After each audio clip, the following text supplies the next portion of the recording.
Hey everyone, welcome back to the 443 Security Simplified. I'm your host, Mark the Liberty, and joining me today is not Corey Knockreiner. Ryan, you want to say hey? The improved version of Corey Knockreiner, Ryan Estes. There we go. Today, we are sitting down with WatchGuard's resident ransomware expert to talk all things ransomware. I guess with that, let's go ahead and encrypt our way in. Let's do it. Yikes, that wasn't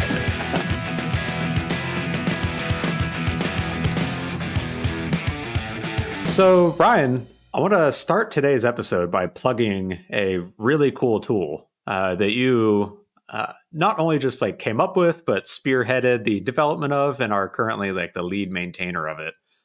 So for folks that aren't familiar with it yet, on WatchGuard, under our WatchGuard Security Hub on WatchGuard.com, we have a WatchGuard ransomware tracker, as we're calling it. And Ryan, you want to give maybe a quick overview of what it is, what's on it, and what the plans are for the future, maybe? Yeah, so it started out as a side project because I was just writing blog posts and wanted to, track, all the ransomware that was going on, who they were, where they're coming from, what they did.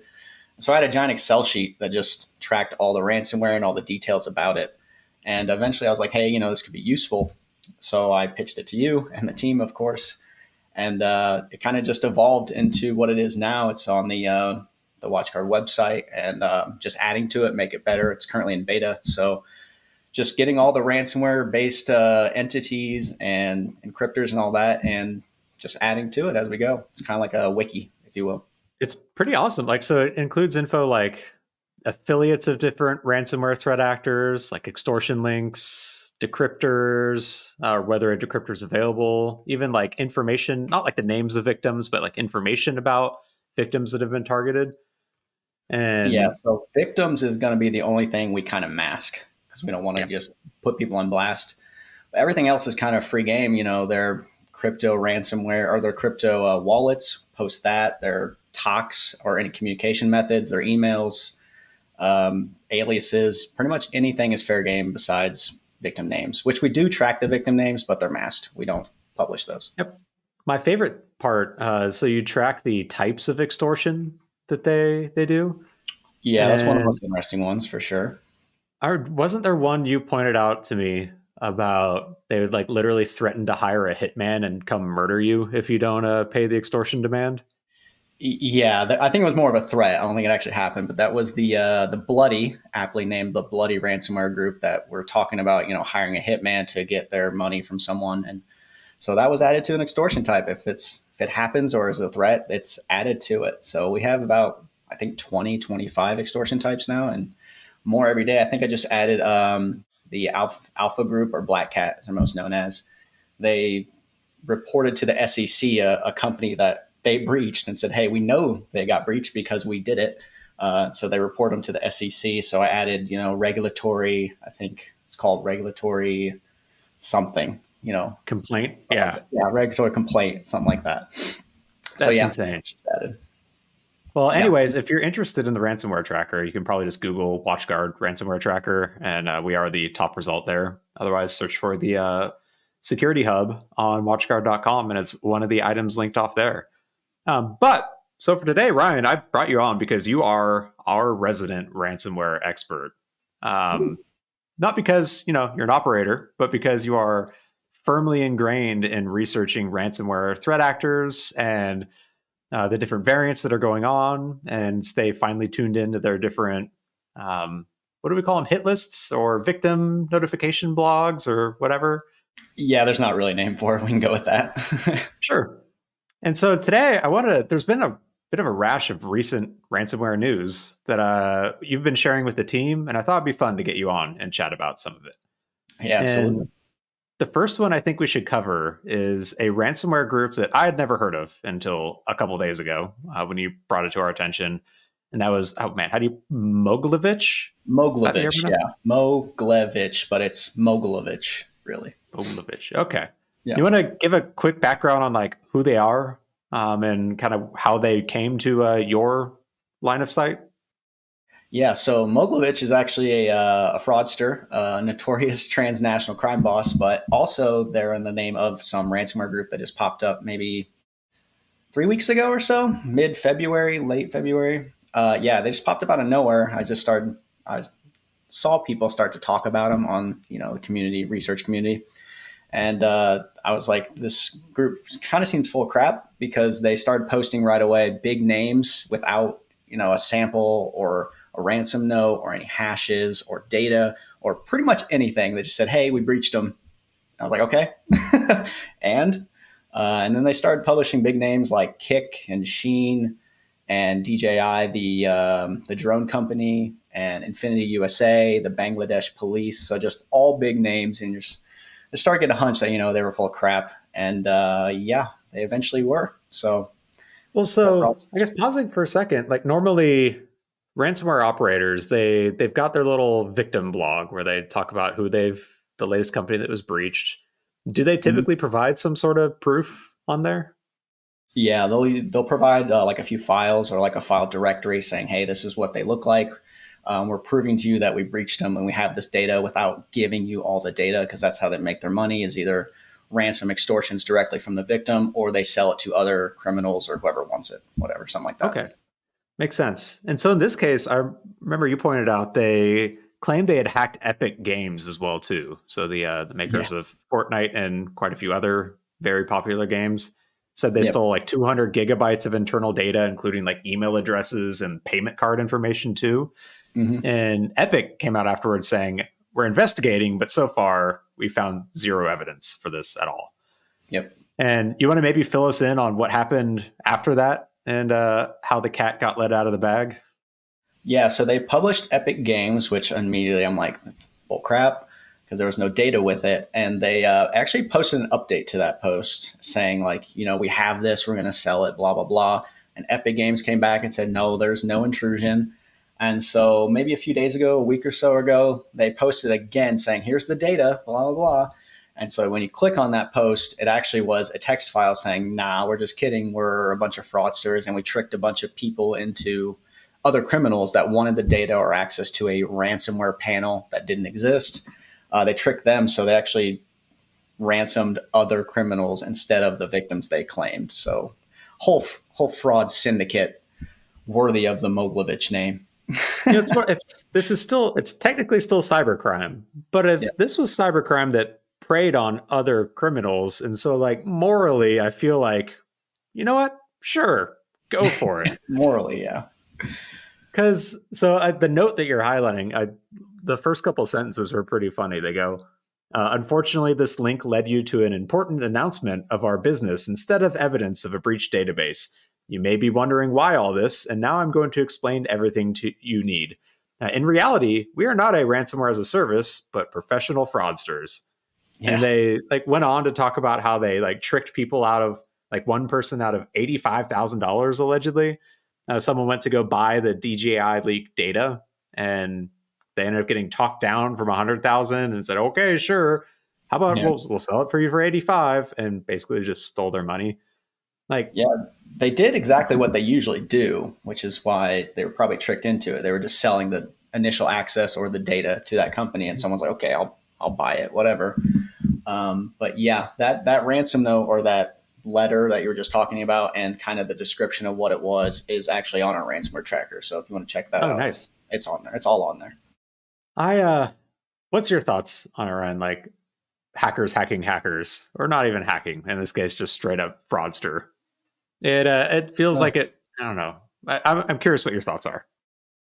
I can't think it's kind of a wash because morally, I guess it's right because they're taking down people who are going to commit more crime, but it's still illegal at the end of the day. And what everyone's doing is illegal. I don't think it's going to stop anyone from doing it more. It's just going to make people more cautious. The cyber criminals more cautious of who they're dealing with, which I don't think is a pro or a con, to be honest. I think it's just kind of how the landscape works. So the answer then is everyone here sucks, basically. Yeah, pretty much. And that's pretty much the ransomware game. It's all about trust and anonymous trust and who's breaking that trust and who has it. And it's pretty much all it is just trust. It's a trust game. And I guess now, hindsight is 2020, but naming themselves Moglovich after a Yeah. famous fraudster Yeah. feels a little on the nose now in hindsight. Very fitting of the name. He's a fraudster. They're fraudsters. So if he was behind it, I don't know. I mean, he's a very connected guy. He's been around Russia, Ukraine, Israel since like the 70s and 90s, and kind of flourished when the fall of the Soviet Union, 91. So that's when he kind of started really picking up. But he's in Russia now and hiding out. He's still wanted. So, Oh, dang. yeah, that's that I'm guy. sure that country will fully comply with any extradition treaties with Western countries. Yeah, well, they don't have one. So Russia doesn't have Exactly. one. And apparently he's friends with Putin. So that's a double whammy. It's not going to happen. Aha. Yep. So, Anyway, so speaking of trust, so you mentioned Alf V and Black Cat just a bit ago. alpha.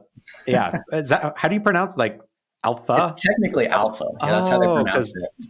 Upside down A, that's where Yeah. the V comes out. I mean, they're also Okay. known as Black Cat. Noberus is another popular name, and some people just call them Alpha V. Yeah, but it's technically Alpha. I'm pretty sure.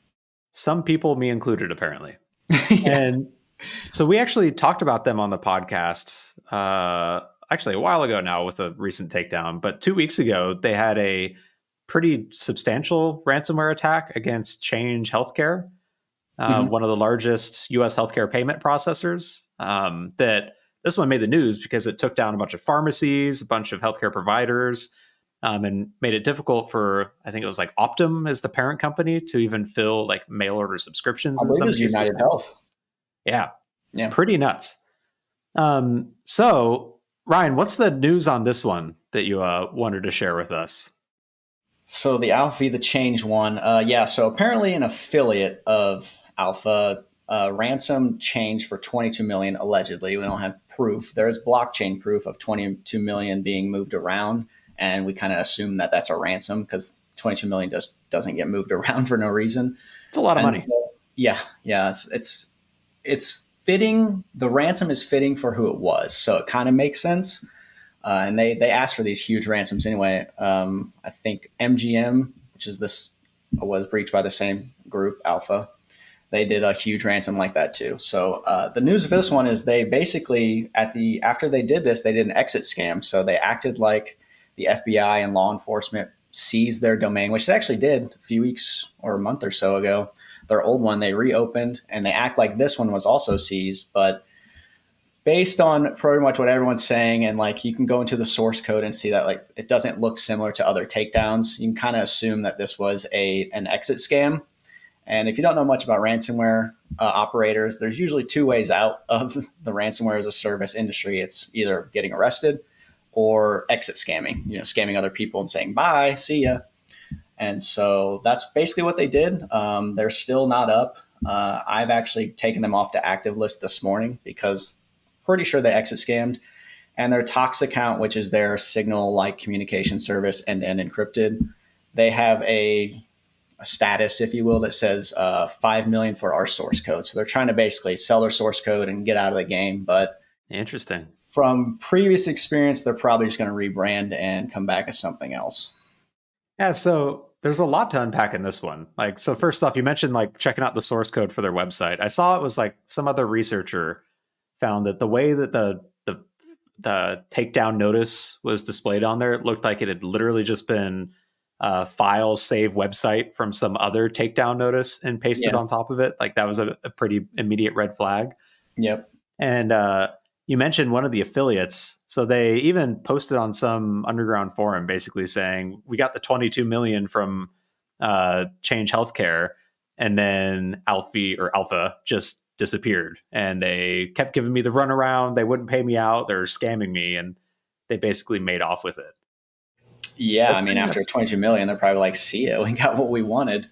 And then they're trying to get 5 extra million for the source code, which I'm guessing they probably get something out of that, to be honest. So there's so on the takedown notice too, it listed a bunch of international agencies. Like it said it was FBI led, but then a whole bunch of other international ones. One of them was the UK National Crime Agency, who typically works alongside the FBI for these types of operations.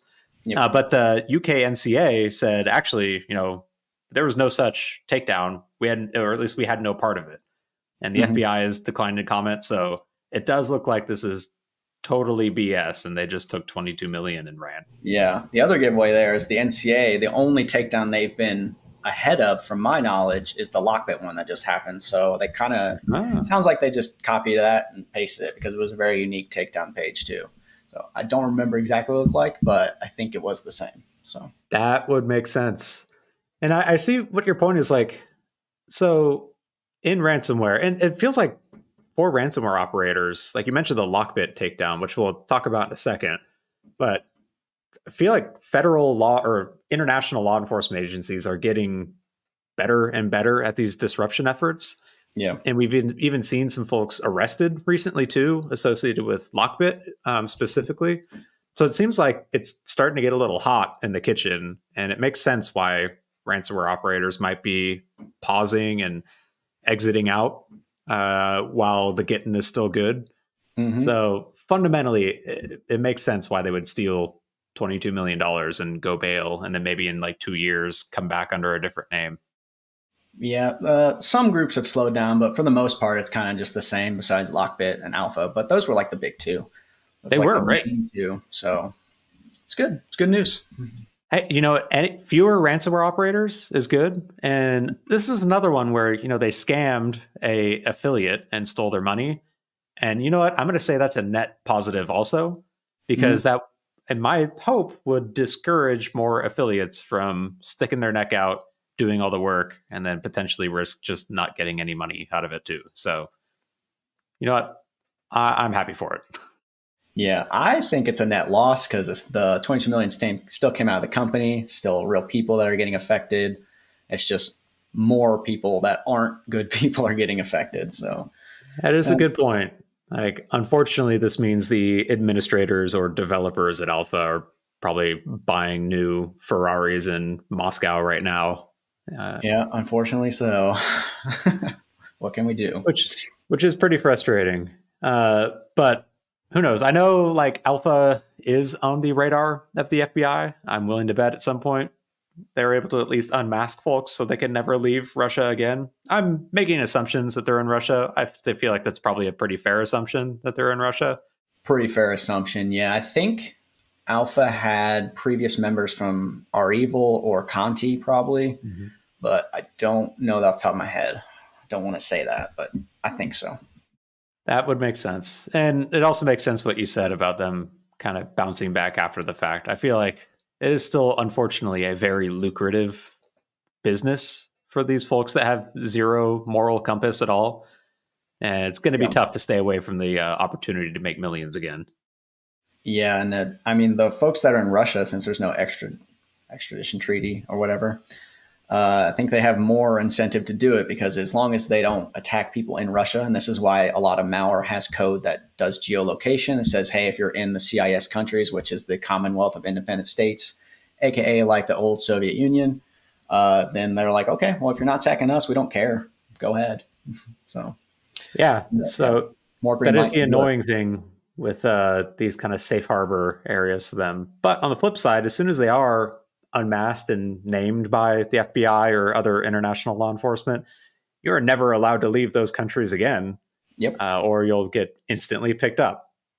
That's how a lot of them get arrested at airports of different countries and stuff. So yeah, it happens all the time. No more Greek vacations for these ransomware operators. Good. Get them out. So we mentioned the Lockbit takedown. Do you want to maybe for this next one start with that takedown that happened a couple of weeks back and what happened there? Yeah, that was Operation Kronos. I believe that's how you pronounce it. I did write a very detailed post on it, basically going through every single bit of the takedown, what it means, what it included, all the URLs, basically kind of relive going to the Tor website without going to it and get all the information. But yeah, it was a multifaceted, law enforcement agency from different countries takedown that was a long time coming, to be honest. Everyone was like rejoicing when it happened. However, it didn't come with very many arrests, and apparently they don't know the identity of the operator who is in charge of it. So they came right back up after this disruption. They took down their infrastructure, but I think it was maybe 4 days. They had everything back up, new Tor domain. However, their new victims they've been posting for the past 2 weeks have almost all been reposted. So they have no new victims. And so based on that, you can kind of judge that they've been disrupted pretty heavily and it's affecting them, which is good. But they still are operating in some capacity. But like I said earlier, it's a big trust game and they've lost a lot of trust. And there's even suspicion that maybe the operator behind it is FBI. So that's probably just, getting the heebie-jeebies, getting scared. But that's what you want. As long as they don't have that trust, they're not going to be as effective. So let's talk about that for a second. Like, I think a parallel to this is just dark web marketplaces. And so like looking back to the original Silk Road as an example, where it's run by I should probably remember their name. They're unfortunately in prison for the rest of their lives. I don't remember his name either, though. Fortunately or unfortunately, I guess, depending on how you look at it. But anyways, the FBI or law enforcement doesn't typically just take down the site. They take over the infrastructure first to gather as much information as they can over the course of another couple of weeks about the people using that site and that service. And then they do the takedown. And I think what you touched on there with Lockbit was like the law enforcement, when they did the takedown, they even defaced the affiliate portals and basically said, we've got all your info and we know who you've been attacking and we'll come see you soon, basically. And like that is, if I were an affiliate of a Ransomware-as-a-Service, and I saw like that kind of message, that would give me the heebie-jeebies. Like, what? Because you don't know for certain how much info they actually have of your activities or your persona or whatever, and it could be a pretty big risk. And I could see why they might consider one of these operators resurfacing as a honeypot and not like actually the rebirth of the organization. Yeah, and part of that takedown was they got the affiliate list. I think it was 194, something like that, 190-ish of the affiliates that logged into it. So they know like the names, not the real names, the pseudo names and the acronyms or whatever they used. And so if they had any kind of slip up, if any of those affiliates had like a slip up in their own obscurity, then they are maybe in trouble. It makes sense. And so you mentioned they're back online, though. I saw like a news post on February 27th from Zscaler's Threat Labs, where they had a copy of a brand new Lockbit ransom note that had that new victim blog. Was delivered by a brand new encryptor. I wonder, like, what's your opinion on this? The benefits of Lockbit coming back under the same name versus rebranding and coming back under something else? Because, like you said, it's all about trust. So at the end of the day, Lockbit was what, the largest or at least top three ransomware operator? And so it makes sense why they might want to hold on to their name because they were there because they were effective. Like the ransomware they wrote, the infrastructure they had, did a good job of being horrible to people. So there's like that. But then at the same time, you literally just got owned by the FBI and international law enforcement. And maybe your name is now entirely tarnished. Do you have any like thoughts on, based off your experience on following ransomware operators and affiliates, like why they might have chosen to come back under Lockbit? Yeah, it has to be because of their name. Like they're so well known, but also I'm actually very surprised they haven't rebranded or anything because I mean, they're hot on their tail now. So everyone's thinking about it. And it makes me think that they almost have to be like state sponsored. Like they're just trying to get as much money because they've made so much money they could retire and just see ya. I mean, they've made so much ransom demands and millions of dollars. So it just kind of surprised me they're actually still going under the Lockbit name instead of, trying to rebrand and come back as something different, which is not that difficult to do, in my opinion. Greedy. Sounds very greedy. Yeah. I wonder. Go ahead. You mentioned in a message to me that they had stopped supporting like older versions of like InfoStealer and Encryptor as well too. Is that related to all this? I believe part of the takedown was they got the source code to, I think it was called StealBit, which is like their exfiltration stealer tool. And then Lockbit 2.0, which is Lockbit Red, I think. Yeah. And so I think they have the source code and they can decrypt these on the fly. Okay, that makes sense then. For victims. So they're like, yeah, we're just not going to support it anymore, which is kind of similar to what happened to Hive. They got their, basically what you were talking about. They took over the infrastructure instead of just, going after them. And they would basically take the keys, the decryptor keys, and help victims out who were victims of Hive. And then so eventually they were like, well, we're just shutting down, and they got taken over. And they've since rebranded into allegedly Hunters International, but Hunters themselves say that they bought the source code and they're not the same people, but who knows? It's so interesting, like the ransomware drama on the underground. It's just, it's a lot. It's a lot of information at once because they're constantly, my theory is it's like the same group of people just rebranding most of these groups. It's just the same group of people that are running everything. They just get affiliates, and these affiliates just get the money and the demands for them, and the people at the top just collect the money. That's my theory, is that it's just the same, group, not the same exact group of like a few individuals, but it's like the same people over and over again doing the same things. Which totally makes sense. Theory. Like, if you didn't have morals and you were greedy and you wanted more money, as soon as you get popped by law enforcement, just rebrand and come back a couple of months later. And like, assuming you've got good OPSEC, no one's ever going to know that you are whoever that used to be. Yeah, and it happens a lot. And that's the importance of when you see a takedown like this, if it comes with arrests and who those arrests are.